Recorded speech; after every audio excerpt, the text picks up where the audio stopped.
ঘর মোছে। আর পায়েলও পরের বাসায় কাজ করে, কিন্তু কেউ তাকে বিশ্বাস করে না যে এত সুন্দর হয়েও পায়েল পরের বাসায় কাজ করতে পারে। কিন্তু কি করবে, কাজ না করলে তো তাদের পেটে আহার জোগে না। তো পায়েল বেশি পড়াশোনা করতে পারেনি, পড়াশোনা করলে হয়তো ভালো একটা গ্রামের স্কুলে চাকরিও করতে পারতো বা ছেলে মেয়ে পড়াশোনা করাতে পারতো। তো পায়েল চাচ্ছে বর্তমানে একটা জীবনসঙ্গী যে তাকে একটু ভালোবেসে আপন করে নিতে পারবে। সে মানুষটি যেমনই হোক, পায়েল তাকে বিয়ে শাদী করতে রাজি আছে। পায়েলের ব্যক্তিগত কোনো পছন্দ নেই, পায়েল চায় শুধু একটু ভালোবাসার মানুষ, একটু আদর সোহাগ ভালোবাসা, যেটা নাকি বাপের থেকে পায়নি, কারণ বাবা অনেক আগে দূরে চলে গেছে।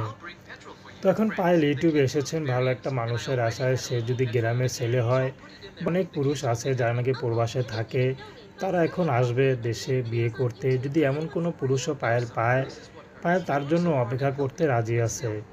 হোক সে বিবাহিত বয়স্ক, তাতে কোনো আপত্তি